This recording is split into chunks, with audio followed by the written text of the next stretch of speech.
जय श्री राम मित्रों। भारत के महान संत हुए तुलसीदास जी महाराज। और तुलसीदास जी महाराज ने भारत को ही नहीं वरन इस विश्व को एक महान ग्रंथ दिया, एक अद्भुत ग्रंथ दिया, जिसका नाम है श्री रामचरितमानस। श्री रामचरितमानस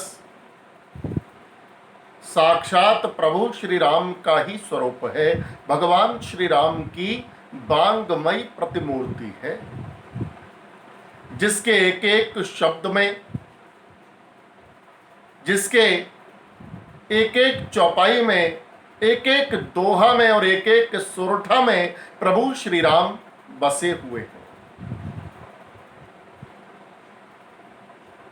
तुलसीदास जी ने इसमें चौपाई लिखी, सोरठा लिखे, दोहा लिखे, संस्कृत के श्लोक लिखे। इस ग्रंथ की एक एक चौपाई, एक एक दोहा, एक एक श्लोक, एक एक मंत्र स्वयं सिद्ध है। इस रामचरितमानस का पाठ करके जीवन का उद्धार हो जाता है। इस रामचरितमानस का पाठ करने से जीवन में कोई कमी नहीं रहती, हम जो चाहे सो प्राप्त कर सकते हैं।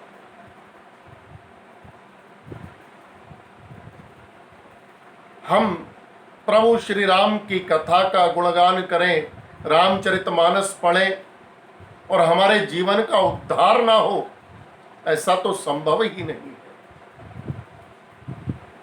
केवल नाम लेने मात्र से ही प्राणी का कल्याण हो जाता है। किसका नाम?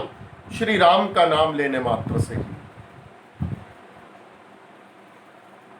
सतयुग में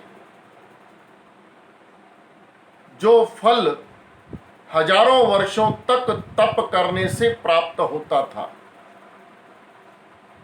त्रेता में जो फल सैकड़ों वर्षों तक यज्ञ करने से प्राप्त होता था, और द्वापर में जो फल, जो पुण्य बहुत अधिक दान करने पर प्राप्त होता था, कलयुग में वह सब पुण्य भगवान श्री राम का नाम लेने मात्र से प्राप्त हो जाता है। गोस्वामी जी कहते हैं, कलयुग केवल नाम आधारा, सुमेर सुमेर नर उतरहि पारा। कलयुग में लाख अवगुण हैं, पर एक सबसे बड़ा गुण है, कलयुग केवल नाम आधारा, सुमिर सुमिर नर उतरहि पारा। कलयुग में नाम लेने मात्र से प्राणी का कल्याण हो जाता है, उसका उद्धार हो जाता है, मोक्ष की प्राप्ति हो जाती है। इसलिए प्रत्येक श्वास पर राम नाम के जप करने की आदत डालिए। जितनी बार भी श्वास आती है और जितनी बार भी श्वास बाहर जाती है, प्रत्येक श्वास पर भगवान श्री राम के नाम का उच्चारण होता रहना चाहिए। इस स्थिति को अजपा जप कहते हैं। ये स्थिति एक दिन में नहीं आती।